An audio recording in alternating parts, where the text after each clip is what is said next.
الذي خلق الموت والحياة ليبلوكم أيكم أحسن عملا আল্লাহ সুবহানাহু ওয়া তাআলা বলেন,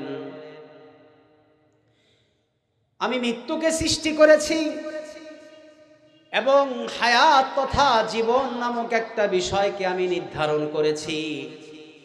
লিয়াবলুয়াকুম আইয়ুকুম আহসানু আমালা, আমি আল্লাহ দেখব তোমাদের মধ্য হতে কার আমল সুন্দর।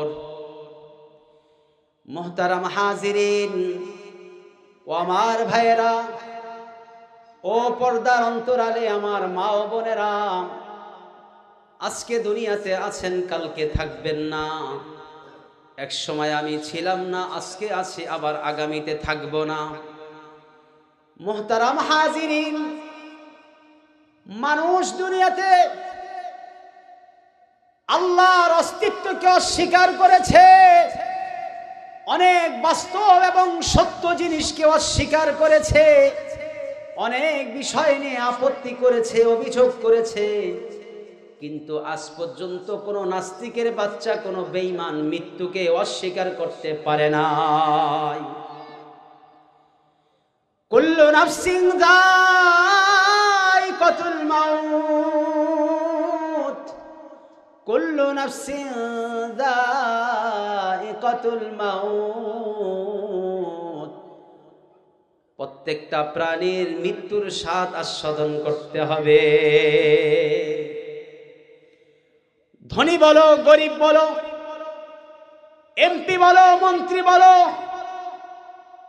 টাকা পয়সা থাকুক বা না থাকুক, সামাজিক অবস্থান ভালো থাকুক আর সাধারণ থাকুক, মুহতারাম হাজিরিন, নারী হন পুরুষ হন, প্রত্যেকের জন্যই মৃত্যু অবধারিত, ঠিক না ব্যাঠি?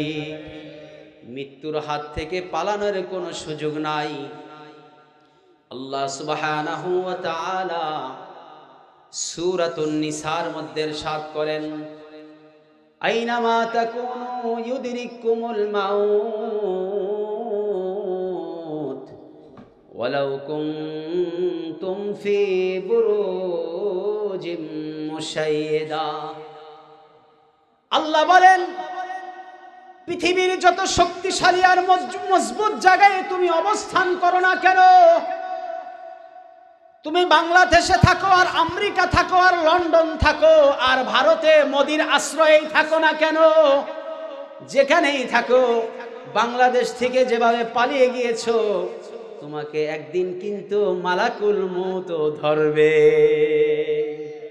মুহতারাম হাজিরিন, আমি দেশের যেই জায়গায় থাকি, আমি বিশ্বের যে কোনো জায়গায় থাকি, আমার থাকার জায়গাটা যত মজবুতই হোক, যত সুন্দরই হোক, আইনামা তাকুনু ইউদরিকুমুল মাউত, মৃত্যু কিন্তু আমার পর্যন্ত আসবেই আসবে। মৃত্যুর হাত থেকে কোনো আলেম পালাতে পারে নাই, পারবে না। মৃত্যুর হাত থেকে কোনো বুজুর্গ আল্লাহওয়ালাও পালাইতে পারে নাই, পারবে না। মৃত্যুর হাত থেকে পৃথিবীর কোনো রাজা বাদশাহ পালাইতে পারে নাই, পারবে না। পৃথিবীতে কোনো শক্তিশালী, কোনো ক্ষমতাধর কোনো ব্যক্তি এ কথা সাহসিকতার সাথে বলতে পারবে না যে আমি মৃত্যুবরণ করব না, বরং মৃত্যু অবশ্যই সবাইকে মৃত্যুর স্বাদ গ্রহণ করতে হবে। মুহতারাম হাজিরিন, যেহেতু মৃত্যুবরণ করতেই হবে, সেহেতু মৃত্যুর প্রস্তুতি নেওয়া ছাড়া আমাদের বিকল্প কোনো রাস্তা নাই। আলহামদুলিল্লাহ, আলহামদুলিল্লাহ নাহমাদুহু ওয়া নাস্তাঈনুহু ওয়া নাস্তাগফিরুহু ওয়া নু'মিনু বিহি ওয়া নাতাওয়াক্কালু আলাইহি ونعوذ بالله من شرور أنفسنا ومن سيئات أعمالنا، من يهده الله فلا مضل له ومن يضلله فلا هادي له، ونشهد أن لا إله إلا الله وحده لا شريك له ونشهد أن سيدنا وسندنا وحبيبنا ومولانا محمدًا عبده ورسوله صلى الله تعالى عليه وعلى آله وأصحابه وبارك وسلم تسليما كثيرا كثيرا.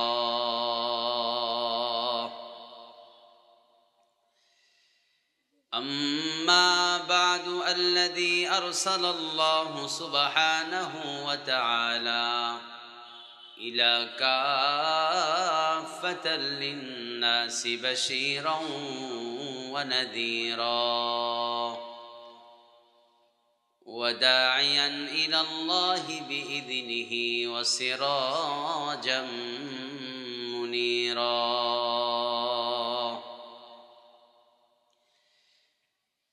فقد قال الله سبحانه وتعالى: أعوذ بالله من الشيطان الرجيم.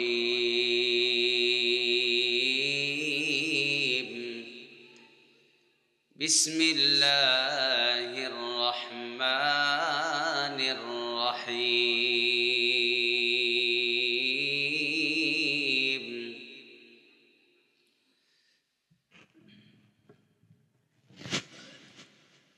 وما خلقت الجن والإنس إلا ليعبدون.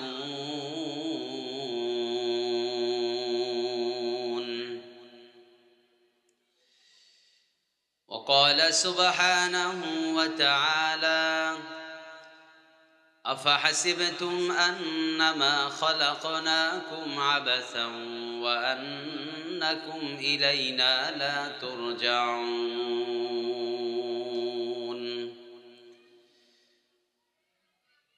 صدق الله مولانا العظيم وصدق رسوله النبي الكريم، ونحن على ذلك لمن الشاهدين والشاكرين والحمد لله رب العالمين। আমরা মুহাব্বতের সাথে দুরূদ ইব্রাহিম করি। আল্লাহুম্মা সাল্লি আলা মুহাম্মাদিন ওয়া আলা আলি মুহাম্মাদ কামা সাল্লাইতা আলা ইব্রাহিম ওয়া আলা আলি ইব্রাহিম ইন্নাকা হামিদুম মাজিদ। اللهم بارك على محمد وعلى آل محمد كما باركت على إبراهيم وعلى آل إبراهيم إنك حميد مجيد.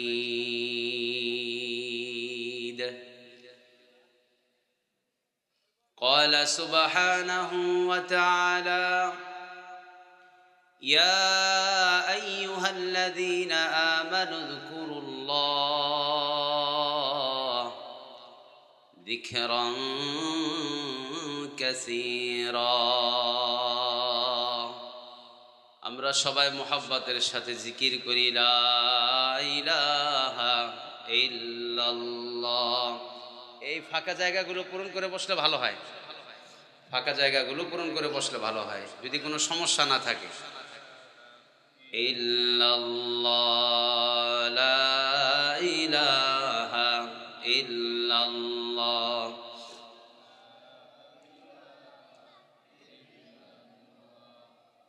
লা ইলাহা ইল্লাল্লাহ লা ইলাহা ইল্লাল্লাহ লা ইলাহা ইল্লাল্লাহ লা ইলাহা ইল্লাল্লাহ। সবাই মুহাব্বতের সাথে বলি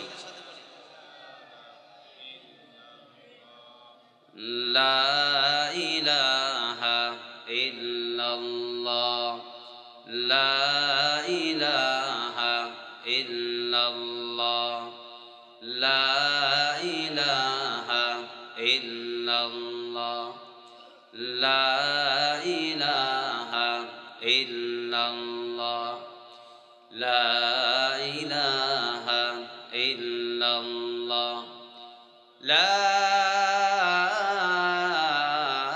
ইলাহা ইল্লাল্লাহু মুহাম্মাদুর রাসূলুল্লাহ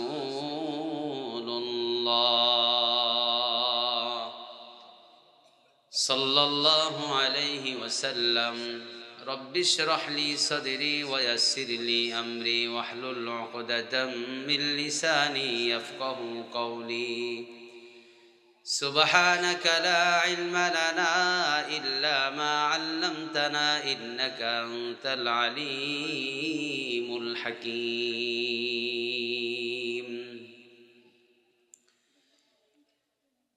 আলহামদুলিল্লাহ সুম্মা আলহামদুলিল্লাহ মুআজ্জাজ ও মুহতারাম হযরত উলামায়ে কেরাম ও দিগার মুসল্লিয়ানে আইজম, যুবক ভাইয়েরা, আদরের এবং স্নেহের ছোটরা, পর্দার অন্তরালে অবস্থানরত আমার সম্মানিতা মা ও বোনেরা, আল্লাহ সুবহানাহু ওয়া তাআলার মহান দরবারে অসংখ্য অগণিত শুকরিয়া জ্ঞাপন করছি যে আল্লাহ জাল্লা জালালুহু আম্মা নাওয়ালু আমাদেরকে উলামায়ে কেরামের সোহবতে কোরআন সুন্নাহর মাহফিলে কিছুদিনই কথা বলার জন্য এবং শোনার জন্য সুন্দর সুযোগ করে দিয়েছেন, তৌফিক দিয়েছেন। এজন্য আমরা সকলে দিল থেকে বলি আলহামদুলিল্লাহ। আমার ভাইয়েরা এবং আমার মা বোনেরা যারা আছেন, আমি অনুরোধ করব বিনয়ের সাথে অল্প সময়ের জন্য সমস্ত কাজকাম থেকে ফারেক হয়ে গল্প আড্ডা অথবা মোবাইল, এটা তো একটা সাধারণ বিষয়, তাই না? এখন কোনো কাজ না থাকলে কি করে মানুষ? মোবাইল টিপে। তো এই মোবাইল যেহেতু একটা গুরুত্বপূর্ণ বিষয় হয়ে দাঁড়িয়েছে, এই জন্য মোবাইল টিপা থেকে নিয়ে সমস্ত কাজকাম থেকে ফারেক হয়ে অল্প সময়ের জন্য আপনারা একটু দিনই কথা শুনেন। ইনশাআল্লাহ আশা করি কিছু কথা বলার দ্বারা আমারও ফায়দা হবে, আপনাদেরও ফায়দা হবে। তার কারণ আল্লাহ সুবহানাহু ওয়া তাআলা সূরাতুজ জারিয়াতের মধ্যে বলেন, ওয়াযাক্কির ফাইন্না যিকরা তানফাউল মুমিনিন। মুমিন বান্দারা পরস্পর যখন দ্বীনি মুযাকারা করে, কোরআন সুন্নাহর আলোকে আল্লাহ এবং আল্লাহর রাসূলের কথা বলে, আল্লাহ বলেন তানফাউল মুমিনিন। এই মুযাকারা আর এই আলোচনার দ্বারা, এই ওয়াজের দ্বারা মুমিনদের পরস্পরের ফায়দা হয়। বলেন না সুবহানাল্লাহ, লাভ হয়। তো আমরা যেই মজলিসে বসছি, এই মজলিসের লাভ আর লাভ। তবে দুনিয়ার একটা নিয়ম আছে, বাকি কাম ফাঁকি, বলে না, বাকি ফাঁকি। কিন্তু আল্লাহ সুবহানাহু ওয়া তাআলার যে বিষয়টা, এখানে বাকি মানি ফাঁকি না, বরং এখানে যত বাকি হবে ততই লাভ, ততই লাভ। এখানের বিষয়গুলো বাহ্যিকভাবে দেখা যায় না, বোঝাও যায় না। মরার পরে যখন মানুষ জান্নাতের নাজনিয়ামত ভোগ করবে, দুনিয়ার ত্যাগ এবং কোরবানির বিনিময়ে, দুনিয়ার নেক আমলের উসিলায় যখন মানুষ জান্নাতের নাজনিয়ামত ভোগ করবে, তখন ওই জান্নাতি মানুষগুলি আফসোস করবে, হায় হায় যদি আরো ভালো কাজ করতাম আর গুনার কাজ থেকে বিরত থাকতাম, আল্লাহ এবং আল্লাহর রাসূলের কথাগুলো যদি আরো গুরুত্বের সাথে শুনতাম এবং মানতাম, তাহলে আজকের অবস্থান, আজকের পজিশন, আজকের কন্ডিশন সবকিছুই মনে হয় আরো ভালো হতো। ভুল করেছি আসলে। এটা আফসোস কারা করবে বলেন তো? জান্নাতীদের কথা বলছি, জাহান্নামীদেরকে নিয়ে আলোচনা তো সারা বছর হবে। জান্নাতীদের আফসোস, জাহান্নামীদের আফসোস হয়, এটা তো সবাই জানে, কিন্তু জান্নাতীরা আফসোস করবে। কারণ জান্নাতের মধ্যেও বিভিন্ন ক্যাটাগরির জান্নাত থাকবে, শ্রেণীভেদ থাকবে। এই জন্য যারা নিচে থাকবে, যারা স্বাভাবিক বা সাধারণ জান্নাত পাবে তারা আফসোস করবে, যদি আরো ভালো কাজ করতাম, আরো নেক আমল করতাম, তাহলে আজকের আমার অবস্থান আরো সুন্দর হতো। কিন্তু ওই সময় যদি আফসোস করি, বলেন তো আমার ওই আফসোস কোনো কাজে আসবে? সবার কথা বলতে হবে, কোনো কাজে আসবে? কোনো কাজে আসবে। রোনে কে ওয়াক্ত জব রোয়া নেহি,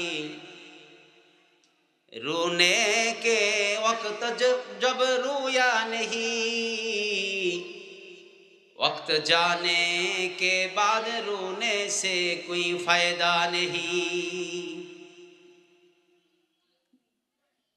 সময় থাকতে যখন তুমি আফসোস করনি, সময় থাকতে যেহেতু তোমার মধ্যে সেই অনুভূতি আর সেই কষ্ট, সেই বিষয়টা যেহেতু তোমার মধ্যে কাজ করেনি, অতএব এখন সময় শেষ, ম্যাচ শেষ, টাইম শেষ, সুযোগ আর নাই, এখন আফসোস করার দ্বারা কোনো কাজে টাইম শেষ होने के बाद अफसोस करने से कोई फायदे नहीं। সময় শেষ হয়ে যাওয়ার পরে, ম্যাচ ফুরিয়ে গেলে আফসোস আর কান্নাকাটি করার দ্বারা কোনো ফায়দা। এক শ্রেণীর মানুষ আছে, দেখবেন আপনাদের এলাকায় আছে কিনা আমি জানি না, তবে থাকার কথা, যেহেতু বাংলাদেশের সীমানার মধ্যেই তো এই জায়গাটা, তাই না? থাকার কথা। কোন মানুষগুলো, এক শ্রেণীর মানুষ আছে, বলে হুজুরে কি বলবে, নামাজের কথা বলবে, রোজার কথা বলবে, হজের কথা বলবে, এই যাকাত দাও, হালাল খাও, হারাম খাও না, এই তো বলবে, নতুন কিছু তো আর বলবে না। রাগ এখানে বসেই শোনা যাবে, অথবা আজকে যাওয়াটা খুব একটা জরুরি না, বলে কি বলে না? আচ্ছা, যেই মানুষগুলো এই কথা বলে যে আগে আগে মসজিদে গিয়ে লাভ কি, হুজুররা তো সেই পুরান পেঁচালেই পারবে, মাহফিলে গিয়ে লাভ কি, হুজুররা তো সেই ঘুরে ফিরে আগের কথাই বলবে, নতুন তো আর কিছু বলবে না। এই কথাগুলো যারা বলে তাদেরকে বলবেন, ভাই তুমি কতটুকু নামাজের উপরে উঠতে পেরেছো? এই কথাটা তো সাধারণ নিয়ম অনুযায়ী ওই ব্যক্তির মুখে মানায় যে ব্যক্তি জীবনে কখনো নামাজ কাজা করে না। এই কথাটা তো ওই ব্যক্তির মুখে মানায় যে ব্যক্তি কখনো যাকাত মিস করে না। এই কথাটা তো দুনিয়ার নিজাম অনুযায়ী ওই ব্যক্তির মুখে মানায় যে ব্যক্তি কোনো গুনার কাজ করে না, বরং সবসময় নেক কাজ করে, তার মুখে এই কথাগুলো মানায় সাধারণ নিয়ম অনুযায়ী। যদিও যে ভালো কাজ করে সে এগুলো বলে না, বলে, বরং যে ভালো কাজ করে সে আরো সুযোগ তালাশ করে আরেকটা ভালো কাজ কিভাবে করবে, ঠিক না বেঠিক? আর যে দেখবেন ভালো কাজের আশপাশে হাঁটে না, হারাম হালালের কোনো বাজ বিচার নাই, উল্টা পাল্টা দিয়ে জীবন ভরপুর, ওই মানুষগুলো কি বলে, বলে হুজুররা কি বলবে, নতুন কিছু বলবে, সেই পুরান কথাই তো বলবে, বলে কি বলে না? ওর কপাল পুড়ছে না জুড়ছে? পুড়ছে। বর্তমান সমাজের, বর্তমান দেশের মাহফিলগুলোর অবস্থা কি আল্লাহ মাফ করুক। মাহফিল হওয়া মানে কেমন যেন একটা মেলা হওয়া, মেলা। মাহফিল মানে মেলা, মাহফিল মানে খাবার দাবার, বড় হরেক রকমের খাবার যেটা অন্য সময় পাওয়া যায় না, মাহফিলে খাওয়া যায়, মাহফিলে পাওয়া যায়। মোহতারাম হাজিরিন, আমার জানা মতে, আমার এলাকার কথাই আমি বলি, আমাদের এলাকায় যখন মাহফিল হয়, ওয়াজ হয় বছরে একবার,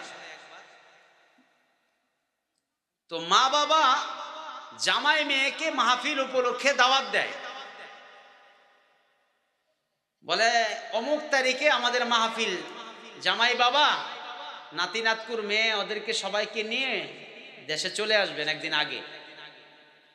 তো মাশাআল্লাহ, জামাই মেয়ে নাতি নাতকুর সবাই আত্মীয় স্বজন আরো যারা আছে সবাই ঢাকা থেকে বা দূর থেকে বাবার বাড়িতে ওয়াজ মাহফিল এ কথা বলে তারা 2 দিন আগ থেকেই কি প্রস্তুতি নেওয়া শুরু করে, মাহফিলের দিন এসে বাড়িতে উপস্থিত। বলেন তো উদ্দেশ্য কি মাহফিল না অন্য কিছু? উদ্দেশ্য কি?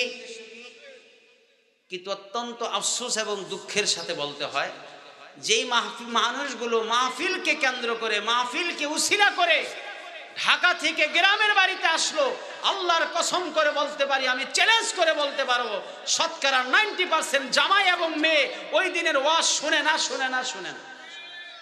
শুনেই না। শতকরা 90%, আমি সবাইকে বলছি না, আমি 10% ছাড়ছি। শতকরা 90% মেয়ে, জামাই, নাতি নাতকুর কেউ ওই দিন নামাজও ঠিক মতো পড়ে না, নাউজুবিল্লাহি মিন যালিক। বরং মাহফিলকে একটা সুবর্ণ সুযোগ মনে করে যা ইচ্ছা তাই করে। তার মানে এই না সারা নাজায়েজ কাজ করে, আমি সেটা বলবো না, তবে মন গড়া কাজ করে। অথচ আপনি তো এই দিন আসতেন না, মাহফিলের উসিলায় আসছেন। আপনি আগের দিন গল্প করেন, পরের দিন গল্প করেন, আগের দিন খান, পরের দিন খান, মাহফিলের দিন শুধু মাহফিল শুনেন। যদি এটা না করেন, বিশ্বাস করেন, আপনি যত টাকা পয়সা খরচ করে আসছেন, যত সময় ব্যয় করছেন, এই সব কিছুই বৃথা। আর যদি মাহফিলকে কেন্দ্র করে আপনি দেশের বাড়িতে এসে, বাবার বাড়িতে এসে যদি আপনি মনোযোগ সহকারে উলামায়ে কেরামের জবান থেকে আপনি যদি কিছু কথা শুনতে পারেন মানার নিয়তে, যে হ্যাঁ আমি আমার জীবনটাকে গড়ব, তাহলে ইনশাআল্লাহ হেদায়েত নসিব হয়ে যাবে। এবং আপনি যতগুলো টাকা খরচ করেছেন ঢাকা থেকে বাড়ি পর্যন্ত, প্রত্যেক টাকার বিনিময়ে আল্লাহ সুবহানাহু ওয়া তাআলা সদকা করার সওয়াব দান করবে। প্রত্যেকটা শ্রম, কষ্ট, যত কষ্ট হয়েছে এই সফরে, এই ওয়াজকে কেন্দ্র করে বাপের বাড়িতে আসছেন ঠিক, এই সফরে এসে আপনি যদি ইচ্ছাকৃতভাবে কোনো গুনাহের কাজে লিপ্ত না হন, যদি স্বাভাবিক জীবন যাপন করে থাকেন, আর কোনো টাকা খরচ করে থাকেন, আল্লাহ হাজির নাজির ইনশাআল্লাহ সুম্মা ইনশাআল্লাহ, আমি আল্লাহর প্রতি পূর্ণ আস্থা এবং বিশ্বাস নিয়ে বলতে পারবো, আপনার প্রত্যেকটা টাকার বিনিময়ে আল্লাহ সওয়াব দিবেনই দিবেন। কিন্তু কে কার আওয়াজ শুনে বলেন তো? এখন তো মানুষ আওয়াজ শুনে, কি শুনে? আওয়াজ। এই জাতির কপালে হেদায়েত কেন জুটে না বলবো, সংক্ষেপে বলবো, হেদায়েত কেন জুটে না? মৌলিক দুইটা কারণ আছে। এক নম্বর কারণ পরে বলি, 2 নম্বর কারণটা আগে বলি। 2 নম্বর কারণ হলো, এই জাতি কণ্ঠের পাগল, আওয়াজের পাগল, ওয়াজের পাগল না। কথার সাথে একমত? 2 নম্বর, 1 নম্বরে যে কথাটা ছিল সেটা হলো, এই জাতি বড় চিনে, ছোট চিনে না। বড়কে মূল্যায়ন করে, ছোটদেরকে মূল্যায়ন করে না। তার মানে হলো, অমুক সাহেব আসবেন যাকে সবাই চিনে, তিনি আসলে মাঠ ফুল, মাঠে জায়গা নাই। আর যাকে কেউ চিনে কেউ চিনে না, তিনি আসলে কেউ আসে কেউ আসে না। তার মানে আপনি জাহিরি বিষয়কে আপনি কি দিচ্ছেন? প্রাধান্য দিচ্ছেন। আওয়াজ এটা জাহিরি একটা সিফত, এটা মানুষের জাহিরি গুণ, এটা আল্লাহ প্রদত্ত, এটা পরীক্ষাও হতে পারে, এটা পরীক্ষাও হতে পারে। যার আওয়াজ আছে, যার আওয়াজ সুন্দর, কণ্ঠ সুন্দর, তার মধ্যে ফিতনাও আসতে পারে, তার মধ্যে অহংকার আর কিবির আসতে পারে, তার মধ্যে বড় ধরনের রোগও জন্ম নিতে পারে, পারে কি পারে না? কিন্তু বিশ্বাস করেন, যার কণ্ঠস্বর ভালো না, তার মধ্যে অহংকার, তার মধ্যে কিবির আর বড় ধরনের ভাব আসা, এটা খুব কঠিন বিষয়। আর যার ভাব আসে, তার ওয়াজ দ্বারা মানুষ উপকৃত হয় না। যার ভাব না আসে বা কম আসে, তার ওয়াজ দ্বারা মানুষ উপকৃত। এখন উপকৃত হওয়ার দরকার নেই, এখন কি বলে আওয়াজ। ভাইয়ের আমার, বন্ধুরা আমার, আপনারা জানেন এই দুনিয়ার মধ্যে কত কিছু হয়ে যাচ্ছে। কেউ নামাজ পড়ছে, কেউ নামাজ পড়ছে না, কেউ আল্লাহকে মানছে, কেউ মানছে না। সুন্দর করে চমৎকার করে সুর দিয়ে ওয়াজ শুনিয়ে দিল, আর মানুষগুলো ওয়াজ শেষ করে বলতে বলতে বাড়িতে গেল, বলে এত সুন্দর কণ্ঠ রে, যুক্তিবাদী ফেল, অমুক সাহেব ফেল, তমুক সাহেব ফেল, বলে কি বলে না? কিন্তু কি ওয়াজ করলো, কি ওয়াজগুলো নিয়ে যাওয়ার বিষয়, সেগুলো আলোচনার মধ্যে আসে না। ঠিক না বেঠিক? হুজুর আপনি যে সুর দিলেন আমি ওটা বুঝাইলাম, আমি সুর দিই নাই মূলত। আর সুর দেওয়া না জায়েজও না। সুর দিয়ে আওয়াজ করা কি না জায়েজ? কি বলেন? কণ্ঠ আল্লাহর দান। কণ্ঠ কার দান? কণ্ঠ আল্লাহর দান। এটা প্রকাশ করব, অবশ্যই করব। তবে আমি যে বিষয়টা বুঝাইতে চাচ্ছি, যে যদি আওয়াজের পাগল হয় হেদায়েত কপালে জুটবে না, ওয়াজের পাগল হইতে হবে। কিসের পাগল হইতে হবে? ওয়াজ, নসিহত। আমার জন্য কোন কথাটা জরুরি, আমার পরিবারের জন্য কোন কথাটা দরকার, আমার ছেলে এবং মেয়ের জন্য কোন কথাটা প্রয়োজন, ওই কথাগুলো আমি নিব। আওয়াজ সুন্দর হোক বা না হোক। যেই হুজুর কথাগুলো বলবেন তার কোরআনের আয়াত সত্য আছে কিনা, বলে হ্যাঁ, তার কথা আমি নিব। যে আয়াত, যে আলেম, যে বক্তা আলোচনা করছেন, তার আয়াতের অর্থ ঠিক আছে কিনা, ব্যাখ্যা ঠিক আছে কিনা, তিনি আহলে সুন্নাত ওয়াল জামাতের আকীদার অনুসারী কিনা, তিনি হকপন্থী আলেম কিনা, বলে হ্যাঁ, বলে ওই লোককে আমি চিনি আর না চিনি, তার প্রত্যেকটা কথা আমি আমার জীবনের পাথে হিসাবে গ্রহণ করব। এবার তাকে আমি চিনি বা, আর যদি এমন হয় চিনলে মানবো, না চিনলে শুনবো না। বলেন চিনলে মানবো, আর না চিনলে তার ওয়াজ শুনবো না। বলে শুনবো তো দূরের কথা, বলে মাহফিলে যাব না। বর্তমান তো এই সমস্যাই নাকি? এটাই তো চলছে। আল্লাহর কসম, আমাকে কেউ চিনে না এজন্য কথাগুলো বলছি না। আল্লাহ তো আমার দিলের মালিক, বাস্তবতা বলছি। আমি এক মাহফিলে এমনও দেখেছি, একজন আল্লাহওয়ালা বুজুর্গ, যাকে কেউ চিনে কেউ চিনে না, ওলামায়ে কেরাম চিনে, উনি বয়ান করছেন। এমতো অবস্থায় শ্রোতারা আলোচনা করছে বাহিরে যে অমুক সাহেব কখন আসবেন। বলে কেন? বলে উনি আসলে আমরা ভিতরে গিয়ে বসবো। উনি বসার আগ পর্যন্ত বাহিরের সময় পাস করব।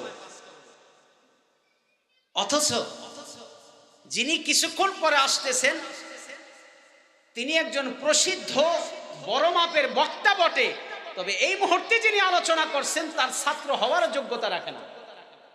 এমন বক্তা বাংলাদেশে নাই, নাই। অধিকাংশ ভাইরাল বক্তাদের এলেম কম। আমি সবার কথা কিন্তু বলছি। অধিকাংশ ভাইরাল বক্তাদের এলেম কালাম কম, কিন্তু তাদেরকে নিয়ে নাচানাচি আমরা বেশি করি। যার কারণে আল্লাহওয়ালা বুজুর্গ যারা, ওনারা মাহফিলে দাওয়াতেই পায় না, ওনাদের কথাগুলো তো মানুষ শুনে না। আজকে থেকে নিয়ত করেন, আওয়াজ দেখব না, বড় দেখব না, ছোট দেখব না। যে হকপন্থী, যে কোরআন এবং সুন্নাহর আলোকে কথা বলবে, তাকে আমি চিনি আর না চিনি, তার কথাগুলো দিলের কান দিয়ে শুনবো এবং আমলের নিয়তেই কি শুনবো ইনশাআল্লাহ। রাজি আছি সবাই? আল্লাহ আমাদেরকে তৌফিক দান করেন। মুহতারাম হাজিরিন, একবার নবীজি সাল্লাল্লাহু আলাইহি ওয়াসাল্লাম সাহাবায়ে কেরামদেরকে সামনে নিয়ে এভাবে আলোচনা করছেন। আম্মাজান হযরত আয়েশা সিদ্দিকা রাদিয়াল্লাহু আনহা হুজরা থেকে, তিনি তার ঘর থেকে দৃষ্টি করলেন, তো দেখতে পেলেন যে সাহাবায়ে কেরাম বসে আছেন, নবীজি আলোচনা করছেন। ওই পুরা মজলিসের মধ্যে আসমান থেকে পানি বৃষ্টি বর্ষণ হচ্ছে। বলেন সুবহানাল্লাহ।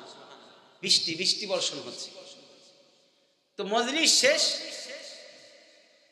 আম্মাজান আয়েশা রাদিয়াল্লাহু আনহা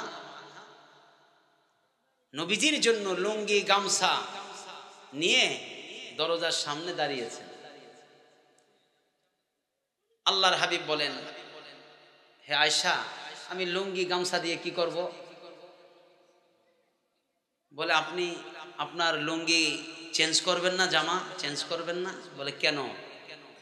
বলে আমি তো দেখতে পেলাম আপনি যখন সাহাবায়ে কেরাম রাদিয়াল্লাহু আনহুম আজমাইন তাদেরকে নিয়ে যখন কোরআনের কথা বলছিলেন, হাদিসের কথা বলছিলেন, আখিরাতের কথা বলছিলেন, ওই মুহূর্তে আমি দেখতেছিলাম প্রত্যেকটা মানুষের উপরে বৃষ্টি বর্ষণ হচ্ছে আর সবাই ভিজে গেছে। সুবহানাল্লাহ। তো সবাই ভিজে গেছে, আপনিও ভিজে গেছেন, যার কারণে চিন্তা করলাম আপনি ঘরে আসলে তো আপনাকে লুঙ্গি আর গামছা দেওয়া দরকার, এই জন্য আমি লুঙ্গি আর গামছা নিয়ে হাজির। বলেন না সুবহানাল্লাহ। কেন বললাম? আল্লাহর হাবিব বলেন, ও আয়েশা, তুমি যে বৃষ্টি দেখেছো মূলত সেটা বাহ্যিক কোনো বৃষ্টি নয়। আর ওই বৃষ্টিতে জামাও ভেজে না, লুঙ্গিও ভিজে না, শরীরও ভিজে না। তবে বাহ্যিকভাবে মনে হয় যেন প্রচন্ড বেগে বৃষ্টি আসছে আর সব ভিজে যাচ্ছে। মূলত এটা বৃষ্টি ছিল না, ওটা ছিল আল্লাহর রহমত এবং সাকিনা। বলেন সুবহানাল্লাহ। তো আপনারা যারা এখানে বসে আছেন, আপনাদের উপরে শুধু কুয়াশার পানি পড়ছে, এটা বাহ্যিক। কিন্তু যেটা পড়ছে অনবরত, সেটা আপনি আর আমি দেখতে পাচ্ছি না, আল্লাহর রহমত এবং সাকিনা। যারা বাহিরে আছে তাদের উপরে পড়বে কি পড়বে না সেটা আমি জানি না, তবে আপনাদের উপরে আমাদের উপরে পড়ছে, এটা সুনিশ্চিত 100%। নবীজি সাল্লাল্লাহু আলাইহি ওয়াসাল্লাম বলেছেন। এই জন্য যারা বাহিরে আছেন, অল্প সময়ের মধ্যে ইনশাআল্লাহ দোয়া হয়ে যাবে। আপনারা মাহফিলের প্যান্ডেলে নিচে এসে অবস্থান করুন, দোয়ায় শরীক হন, 2-4টা কথা শুনেন, ইনশাআল্লাহ জীবন পরিবর্তন হবে আশা করি। আল্লাহ তৌফিক দান করেন। মুহতারাম হাজিরিন, আল্লাহ সুবহানাহু ওয়া তাআলা আমাদেরকে সামান্য হায়াত দিয়ে দুনিয়াতে পাঠিয়েছেন। আল্লাহ দুনিয়াতে পাঠিয়ে বলেছেন, আল্লাযী খালাকাল মাউতা ওয়াল হায়াতা লিয়াবলুয়াকুম আইয়ুকুম আহসানু আমালা। হে দুনিয়ার মানুষেরা, হে নারী এবং পুরুষেরা, আল্লাযী খালাকাল মাউত, ওই আল্লাহ যিনি মৃত্যু সৃষ্টি করেছেন, মৃত্যু নামক একটা বস্তু বানিয়েছেন, ওয়াল হায়াতা, এবং হায়াত নামক একটা বিষয়, একটা জিনিস সৃষ্টি করেছেন। একজন মানুষের যদি হায়াত নিশ্চিত হয় তাহলে তার মৃত্যুটা সুনিশ্চিত। কি বলছি ভাই? একজন মানুষের হায়াত যদি নিশ্চিত হয়, অর্থাৎ সে যদি দুনিয়াতে সুস্থ সবল ভাবে এসে থাকে, তাহলে তার মৃত্যুটা সুনিশ্চিত। অর্থাৎ এই দুনিয়া তাকে ছাড়তেই হবে, এই দুনিয়া সে থাকতে পারবে না। আল্লাহ বলেন, লিয়াবলুয়াকুম আইয়ুকুম আহসানু আমালা।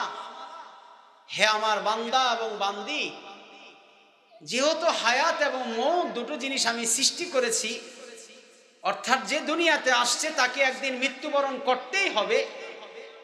সুতরাং সবাইকে উদ্দেশ্য করে আমি বলি, কেন হায়াত দিলাম আর কেন মৌত দিলাম? লিয়াবলুয়াকুম আইয়ুকুম আহসানু আমালা। আমি পরীক্ষা করব, আমি যাচাই বাছাই করব, আমি দেখব তোমাদের এই হায়াত এবং মৌত এর মাঝখানে যে একটা সময়, এই সময় তোমরা কি করো? এই সময়টা কি তোমরা তোমাদের মতো করে চলো, নাকি আমি হায়াতের মালিক, আমি মৌতের মালিক, আমার কথা অনুযায়ী চলো? আমি এটা দেখব তোমাদের। কে বলছেন? আল্লাহ। আল্লাযী খালাকাল মাউতা ওয়াল হায়াত, আল্লাযী খালাকাল মাউতা ওয়াল হায়াতা লিয়াবলুয়াকুম আইয়ুকুম আহসানু আমালা। আল্লাহ সুবহানাহু ওয়া তাআলা বলেন, আমি মৃত্যুকে সৃষ্টি করেছি এবং হায়াত তথা জীবন নামক একটা বিষয়কে আমি নির্ধারণ করেছি। লিয়াবলুয়াকুম আইয়ুকুম আহসানু আমালা। আমি আল্লাহ দেখব তোমাদের মধ্য হতে কার আমল সুন্দর। মুহতারাম হাজিরিন ও আমার ভাইয়েরা, ও পর্দার অন্তরালে আমার মা ও বোনেরা, আজকে দুনিয়াতে আছেন, কালকে থাকবেন না। এক সময় আমি ছিলাম না, আজকে আছি, আবার আগামীতে থাকবো না। মুহতারাম হাজিরিন, মানুষ দুনিয়াতে আল্লাহর অস্তিত্বকে অস্বীকার করেছে, অনেক বাস্তব এবং সত্য জিনিসকে অস্বীকার করেছে, অনেক বিষয় নিয়ে আপত্তি করেছে, অভিযোগ করেছে, কিন্তু আজ পর্যন্ত কোন নাস্তিকের বাচ্চা, কোন বেঈমান মৃত্যুকে অস্বীকার করতে পারে নাই।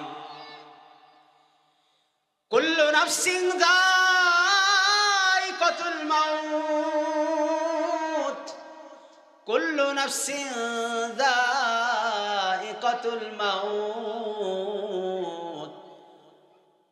প্রত্যেকটা প্রাণীর মৃত্যুর স্বাদ আস্বাদন করতে হবে।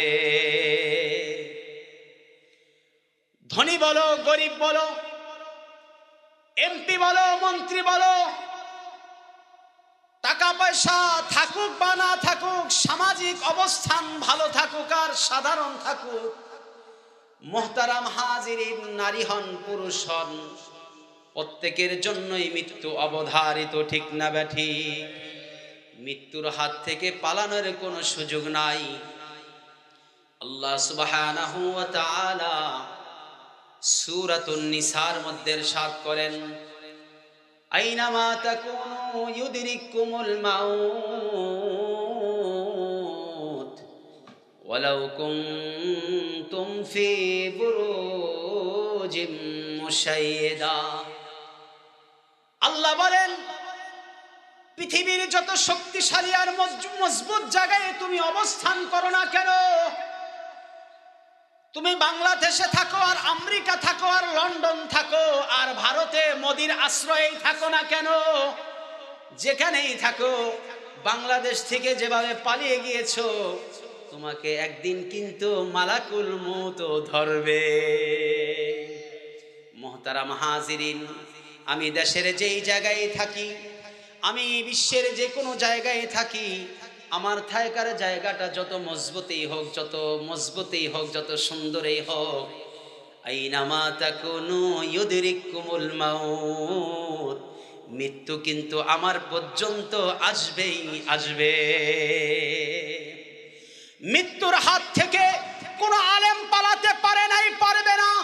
মৃত্যুর হাত থেকে কোনো বুজুর্গ আল্লাহওয়ালাও পালাইতে পারে নাই, পারবে না। মৃত্যুর হাত থেকে পৃথিবীর কোনো রাজা বাদশাহ পালাইতে পারে নাই, পারবে না। পৃথিবীতে কোনো শক্তিশালী, কোনো ক্ষমতাধর কোনো ব্যক্তি এ কথা সাহসিকতার সাথে বলতে পারবে না যে আমি মৃত্যুবরণ করব না, বরং মৃত্যু অবশ্যই সবাইকে মৃত্যুর স্বাদ গ্রহণ করতে হবে। মুহতারাম হাজিরিন, যেহেতু মৃত্যুবরণ করতেই হবে, সেহেতু মৃত্যুর প্রস্তুতি নেওয়া ছাড়া আমাদের বিকল্প কোনো রাস্তা নাই, ঠিক নেই? কিছু মানুষের ভাবসাব চলাফেরা দেখলে মনে হয় কি জানেন, আল্লাহ রে, হুজুরের কি কয়, হুজুরের দাড়ি পাকে কি পাকে না? বলেন, হুজুরের দাড়ি পাকে কি পাকে না?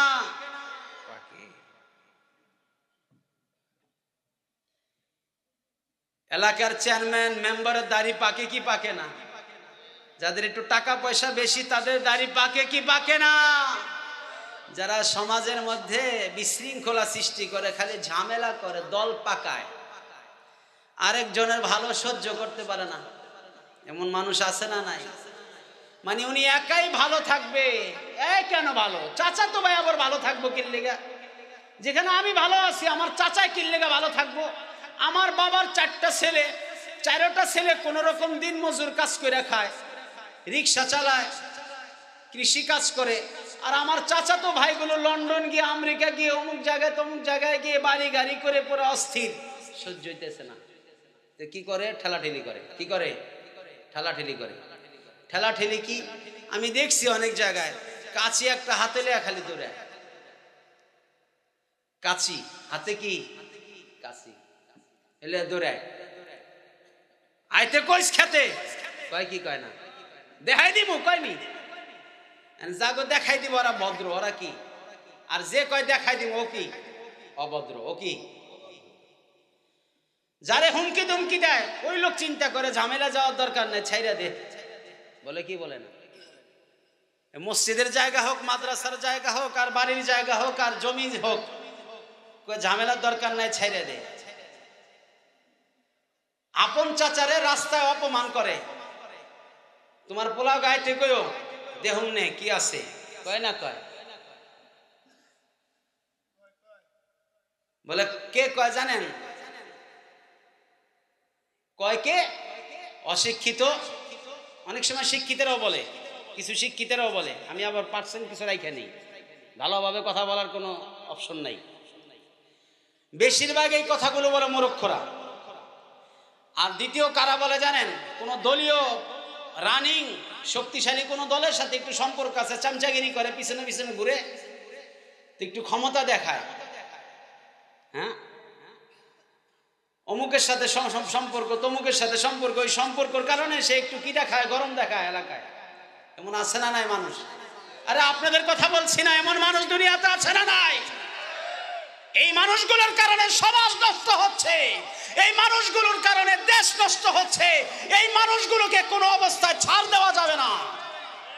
যারা সমাজে বিশৃঙ্খলা সৃষ্টি করে, যারা দেশের মধ্যে বিশৃঙ্খলা অরাজকতা সৃষ্টি করে, এই সমস্ত মানুষদেরকে কখনো পাত্তা দিবেন না, ভয় করবেন না। এরা দুর্বল, সবসময় বাতিল দুর্বল থাকে, আর খারাপ প্রকৃতির মানুষগুলো সবসময় দুর্বল থাকে। ওদের হুমকি ধুমকি, ওদের হ্যাডামটা একটু বাহ্যিকভাবে বেশি থাকে। ভদ্র হবেন, তবে কাউকে ছাড় দিবেন না। বর্তমান একটা সময় আসছে, কাউকে ছাড় দিবেন না। তার মানে কি অন্যায় ভাবে কারোর উপরে জুলুম করবেন? আয-যুলমু যুলুমাত ইয়াউমাল কিয়ামা, নবীজি ও কামা ক্বালা নবী আলাইহিস সালাতু ওয়াস সালাম, নবীজি বলেছেন জুলুম কিয়ামতের দিন ভীষণ অন্ধকার হয়ে দেখা দিবে। যে জুলুম করবে ওই জালেমের জন্য কিয়ামতের দিন চোখ থাকতেও সে অন্ধ হয়ে যাবে, সে কিছু দেখতে পাবে না। জুলুম করবেন না। তবে কেউ যদি সমাজে জুলুম করে, তার জুলুম থেকে বাঁচার জন্য, এবং সে যে জুলুম করে নিজের উপরে জুলুম করছে, এই জন্য তাকেও বাঁচানোর জন্য সমাজের ভালো মানুষকে নিয়ে ঐক্যবদ্ধ হবেন, এক হবেন, দেখবেন জালেম এমনিতেই পালাতে বাধ্য হবে। জাতীয় জালেম পালিয়েছে, আন্তর্জাতিক শক্তির সাপোর্ট নিয়ে বাংলাদেশে থাকতে পারে নাই, সুতরাং সমাজেও কোনো জালেম থাকতে পারবে না ইনশাআল্লাহ। জালেমের কোনো আশ্রয়, জালেমের কোনো প্রশ্রয় হবে না বাংলাদেশে ইনশাআল্লাহ। রাজি আছেন কি? আমি কি কোনো দলের বিরুদ্ধে কথা বলছি? কোনো দলকে সাপোর্ট করছি? জুলুম অপছন্দ করেন কে? জুলুম অপছন্দ করেন আল্লাহ এবং আল্লাহর রাসূল। জুলুমের পরিণতি ভালো না খারাপ? তাহলে আমি জুলুমের বিরুদ্ধে কথা বলছি। ইন্নাল্লাহা ইয়া'মুরু বিল আদলি ওয়াল ইহসান ওয়া ইতাই যিল কুরবা ওয়া ইয়ানহা আনিল ফাহশাই ওয়াল মুনকার ওয়াল বাগয়। জুমার দিন পড়েন কি পড়েন না? শুনেন কি শুনেন না? আয়াতটা আল্লাহ অর্ডার করছেন, আল্লাহ নির্দেশ দিচ্ছেন, আদল, ইনসাফ, ন্যায় প্রতিষ্ঠা করতে হবে। জুলুম করা যাবে না, এতিমের মাল ভক্ষণ করা যাবে না, দুর্বলদের প্রতি হুমকি ধমকি দেওয়া যাবে না, দুর্বলদেরকে, যারা সমাজে একটু দুর্বল, তাদের প্রতি খারাপ আচরণ করা যাবে না। নির্দেশকার, নির্দেশকার আল্লাহ। আজকের এই মাহফিল থেকে নিয়ত করেন, আমি আমার জীবনে ঠকবো অথবা জিতবো, তবে কাউকে ঠকিয়ে নয়। অন্যকে ঠকায় আমি জিততে চাই না, আমি জিতবো, আমি জিতবো, তবে অন্যকে ঠকায় আমি জিতবো না। রাজি আছেন? আমি বাঁচবো, তবে অন্যকে মেরে আমি বাঁচবো না। আমি সুস্থ থাকবো, অন্যকে অসুস্থ করে আমি সুস্থ থাকতে চাই না। আমি নিরাপদে থাকবো, আমি সেভে থাকবো, আমি ভালো থাকবো, অবশ্যই থাকবো। আমি থাকবো, আমার ছেলে মেয়ে থাকবে, আমার পরিবার থাকবে, সবাই থাকবে। তবে খেয়াল রাখতে হবে অন্যের ক্ষতি করে নয়। আপনি যদি অন্যের ক্ষতি করে নিজে ভালো থাকার স্বপ্ন দেখেন, আপনি অন্যের ক্ষতি করে যদি নিজের সন্তানের ভবিষ্যৎ ভালো কিছু আশা করেন, আপনি ভালো থাকবেন বলে অন্যের ক্ষতি করবেন, অন্যের বিরুদ্ধাচরণ করবেন, অন্যের উপরে জুলুম করবেন। ওলামায়ে কিরাম স্টেজে উপস্থিত আছেন, এখানে অনেক মুরব্বীরা আছেন, মুসল্লিরা আছেন। আমি সকলকে উপস্থিত রেখে, আল্লাহকে হাজির নাজির রেখে বলতে পারি, আপনি জীবনে কখনো ভালো থাকতে পারবেন না। হিংসুকের ঘুম হয় না, জানেন এটা? হিংসা কইরা দেখেন, নাউজুবিল্লাহি মিন যালিক। হিংসা করার জন্য বলছি না, কথার কথা।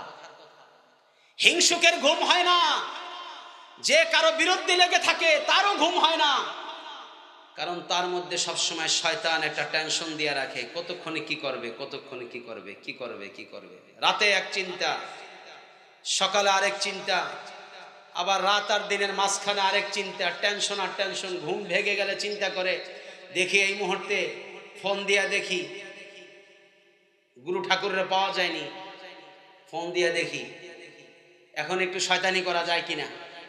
এমন ফিকির করার মানুষ আছে না নাই? সমাজে এমন মানুষ আছে না নাই? এজন্য এ ধরনের চিন্তা, এ ধরনের মানসিকতা বর্জন করতে হবে। আমি মুসলমান, সবাই বলেন আমি মুসলমান, আমি মুসলমান, আমি আল্লাহর বান্দা, আমি নবীর উম্মত।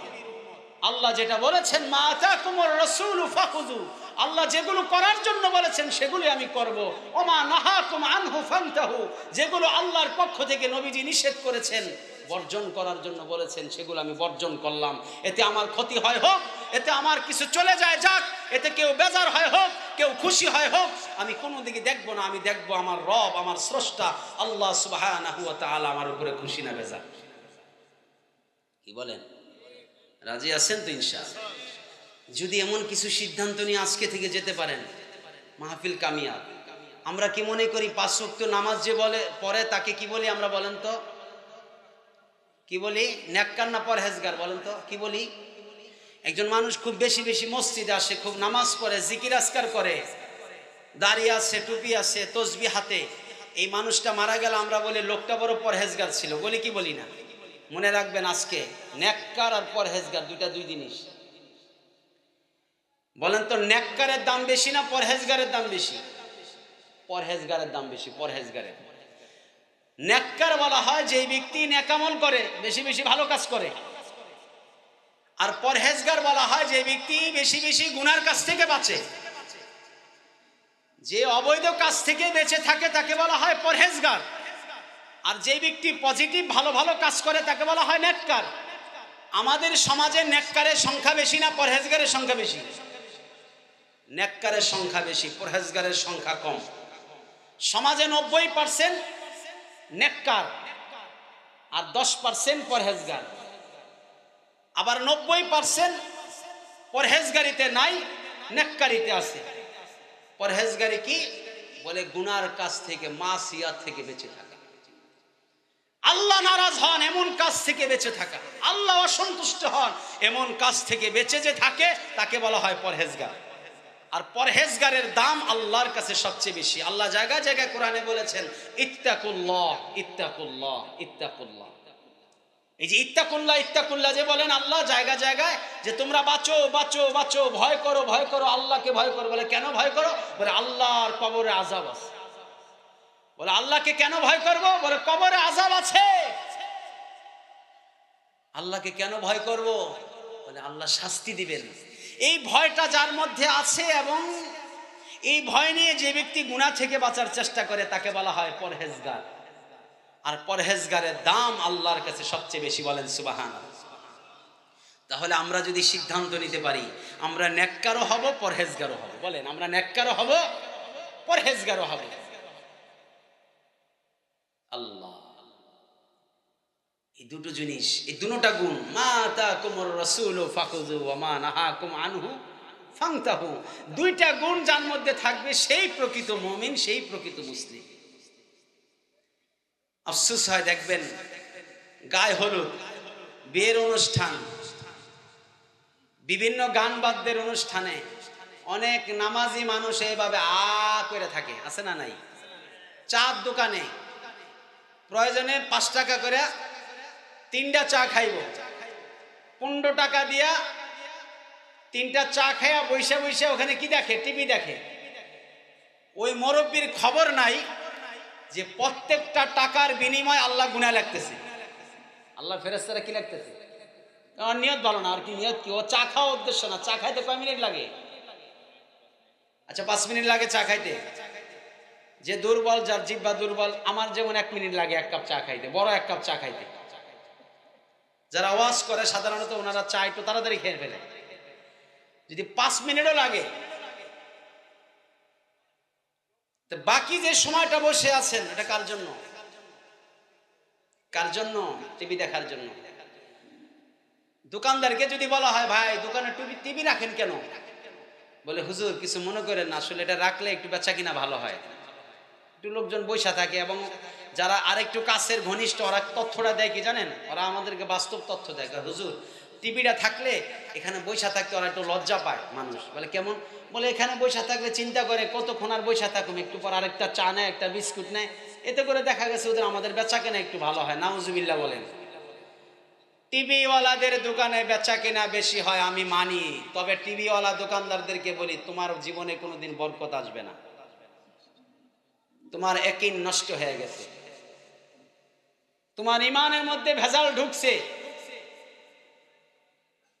ইমানের মধ্যে ভেজাল থাকলে ওই ইমান দিয়ে নামাজ পড়লে নামাজ হয় না।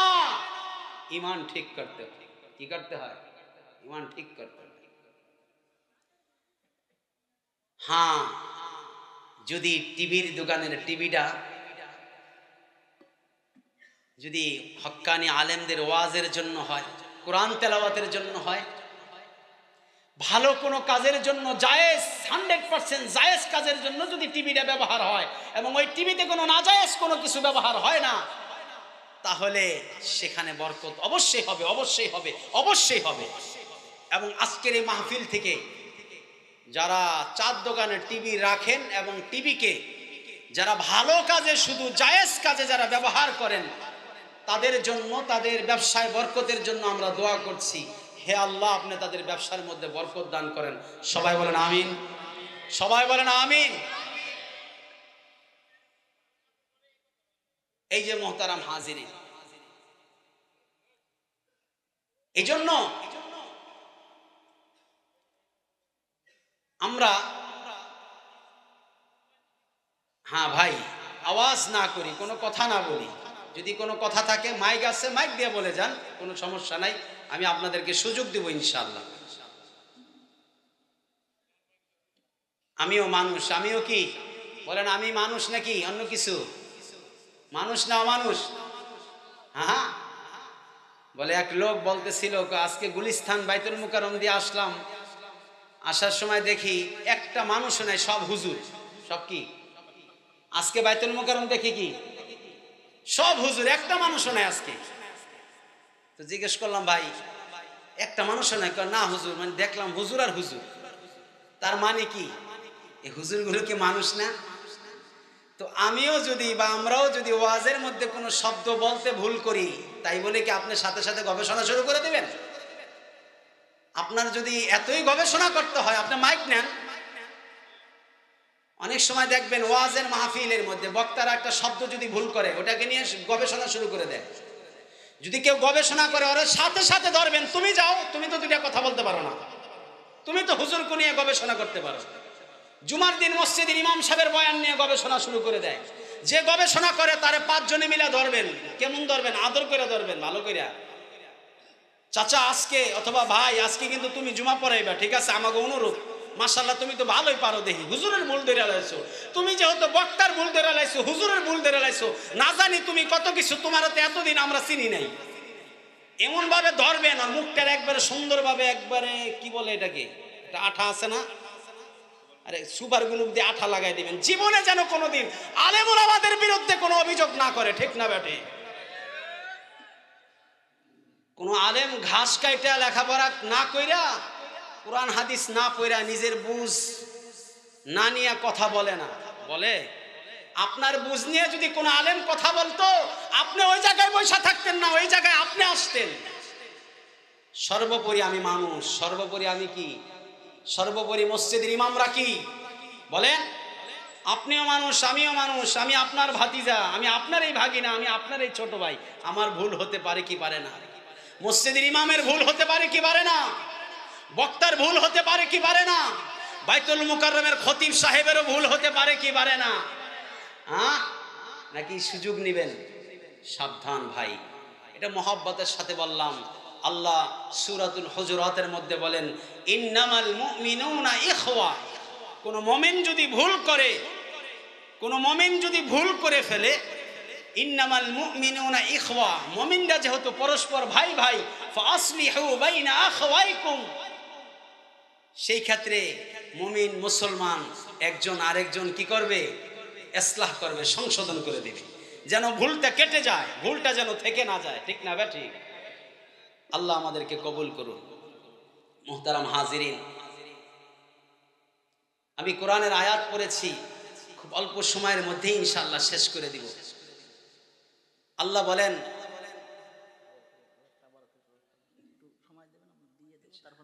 সময় দেব ইনশাআল্লাহ। জি মাশাআল্লাহ, শুনলাম কর্তৃপক্ষ আপনাদের জন্য মেহমানদারির ব্যবস্থা রাখছেন। তবারক না, বলেন কিসের? মেহমানদারির ব্যবস্থা রাখছেন। কিসের? মেহমানদারির ব্যবস্থা রাখছেন। আলহামদুলিল্লাহ বলি সবাই। তাহলে ইনশাআল্লাহ আপনারা সবাই মেহমানদারি গ্রহণ করবেন। নবীজি সাল্লাল্লাহু আলাইহি সাল্লামের এক মুমিনের প্রতি আরেক মুমিনের কয়েকটা হকের মধ্যে, তার মধ্যে একটা হলো যে মেহমানদারি গ্রহণ করা, এটা সুন্নত। এজন্য আপনারা একটু কষ্ট হলো মেহমানদারি গ্রহণ করবেন ইনশাআল্লাহ, ঠিক আছে? আর মা বোনেরা যারা আছেন আপনারাও মেহমানদারি গ্রহণ করবেন ইনশাআল্লাহ। সবার জন্য মেহমানদারি, আল্লাহ সবাইকে কবুল করেন। সর্বশেষ দোয়া নিয়ে আমরা যেন বিদায় হতে পারি, আল্লাহ তৌফিক দান করেন। মুহতারাম হাজিরিন, আল্লাহ কুরআনুল কারীমে বলেন, ওমা খালাকতুল জিন্না ওয়াল ইনসা ইল্লা লিয়াবুদুন।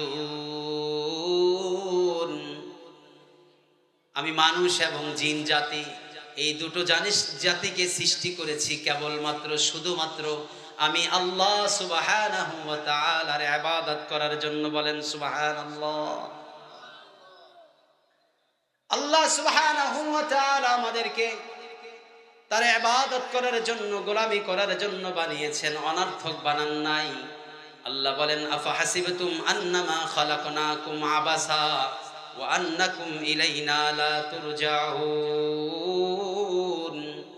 ও দুনিয়ার মানুষেরা, আল্লাহ সুবহানাহু ওয়া তাআলা বলেন, ও আমার বান্দারা, ও আমার বান্দিরা, তোমরা কি ধারণা করেছো, কল্পনা করেছো, এমনটা ভাবতেছো যে তোমাদেরকে অনর্থক সৃষ্টি করা হয়েছে?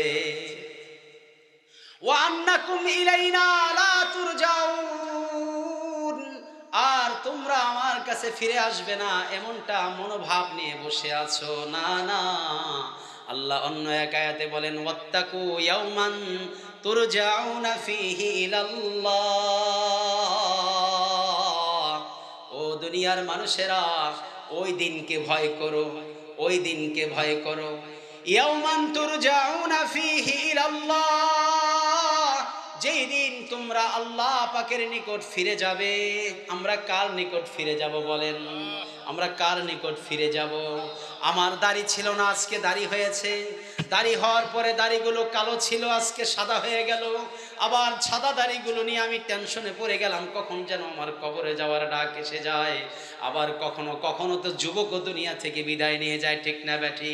কখনো কখনো যুবতীও দুনিয়া থেকে বিদায় নিয়ে যায়। ও আমার ভাইয়েরা, ও পর্দার অন্তরালে আমার মা ও বোনেরা, মেয়েরা মারা যায় কি যায় না? যুবতীরা মারা যায় কি যায় না? লঞ্চ যখন ডুবে যায় তখন কি মালাকুল মউত বলেনি, ও যুবক, তোমার বয়স মাত্র 30, 35, 40, তুমি কেন দুনিয়া থেকে যাবে? তুমি এক সাইডে থাকো, তোমার জান কবজ করব না? বলেনি? ও যুবতী, তোমার মাত্র বয়স 18, 20 বছর, 15 বছর, এখনো তোমার বিবাহ হয় নাই, অথবা বিবাহ হয়েছে, তোমার বাচ্চা কাচ্চাগুলো যেহেতু ছোট ছোট, এদেরকে দুনিয়াতে রেখে গেলে তোমার বাচ্চাগুলো এতিম হয়ে যাবে, সুতরাং তোমার কাছে আমি আসবো না। বলেনি? বলে না। বলে যুবকের কাছেও মৃত্যু আসে, যুবতীর কাছেও মৃত্যু আসে, বৃদ্ধর কাছে মৃত্যু আসে, শিশু বাচ্চাটার কাছেও মৃত্যু আসে। আসে কি আসে না? মুহতারাম হাজিরিন, মৃত্যু কখন আসবে কেউ বলতে পারেননি? কার কাছে কখন মৃত্যু আসবে? আল্লাহ সুবহানাহু ওয়া তাআলা গুরুত্বপূর্ণ 5টা বিষয়ের ইলম তার নিজের কাছেই রাখছেন।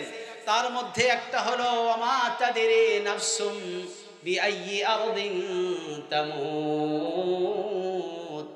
কার কখন কিভাবে মৃত্যু হবে এটা একমাত্র আল্লাহ জানেন, কেউ জানে না, ঠিক না ব্যাঠি? মেয়ের বাড়িতে বেড়াতে গিয়ে বাবার মৃত্যু হয় কি হয় না? ছেলের বাড়িতে বাবা অথবা মা বেড়াতে গিয়েছে, সেখান থেকে লাশ হয়ে বাড়িতে আসে, এমন ঘটনা ঘটছে কিনা? নাতি নাতকুর বড় আশা নিয়ে নানার বাড়িতে আসছে, নদীতে অথবা পুকুরে ডুবে মারা যায় কি যায় না? বলেন। দাদার বাড়িতে আসছে, মারা যায় কি যায় না? মুহতারাম হাজিরিন, ও আমার মা বোনেরা, কথাগুলো খুব মনোযোগ সহকারে শুনতে হবে। আপনি নামাজ পড়েন বা না পড়েন, আপনি আল্লাহকে মানেন বা নাই মানেন, আপনার ইচ্ছা। তবে আমার কথাগুলো আমি বলে যাই, আলেম ওলামারা তাদের কথাগুলো মানবেন কি মানবেন না সিদ্ধান্ত আপনার, ঠিক না ঠিক? আজকে থেকে সিদ্ধান্ত নেন, যেহেতু আল্লাহর নিকট আমাকে ফিরে যেতেই হবে, আমার যেহেতু দুনিয়াতে থাকার কোনো ব্যবস্থা নাই, স্থায়ীভাবে আমার দাদাও থাকতে পারে নাই, চিরদিন আমার মাও থাকতে পারে নাই, আমার ভাইটাও থাকতে পারে নাই, আমার আদরের সন্তানকেও আমি নিজের হাতে কাফন দাফন পরিয়েছি, সুতরাং বুঝা গেল পৃথিবীতে কেউ থাকতে পারে নাই, পারবেও না। শেখ মুজিবুর রহমান দুনিয়াতে ছিল, আজকে তার নাই, নাম আসেনি, দুনিয়াতে আসেনি। জিয়াউর রহমান সাহেব দুনিয়াতে ছিল, আজকে আসেনি, আছে নাই? রাজা বাদশাহ আল্লাহ ওয়ালা নামাজি বেনামাজি পৃথিবীর এমন কোন ব্যক্তি আসেনি যে হ্যাঁ 500 বছর আগে দুনিয়াতে ছিল, এখনো সে দুনিয়াতে আছে, এমন আসেনি আপনাদের গ্রামে? হ্যাঁ, নাই, নাই। আল্লাহ পরন মানুষের যখন বয়স বেড়ে যায় তখন কি বলে? বলে এলাকার সব মুরব্বীরা গেছে গা হুজুর, এখন আমি আছি, কয়নি? এটাতে কি বুঝায় জানেন? মানে হুজুর আমার যে কোনো মুহূর্তে ডাক এসে যাবে। এলাকার হুজুর মুরব্বীরা না, এই যে ভাইয়ারা আমি আছি। বাইরে কখন কয় জানেন? যখন ভাই উপস্থিত থাকে তখন কয় এই ভাইয়ারা আমি আছি, আর ভাই যখন না থাকে তখন এলাকার মুরব্বী একাই হয়ে যায়। কি কয় জানেন? আমি একাই।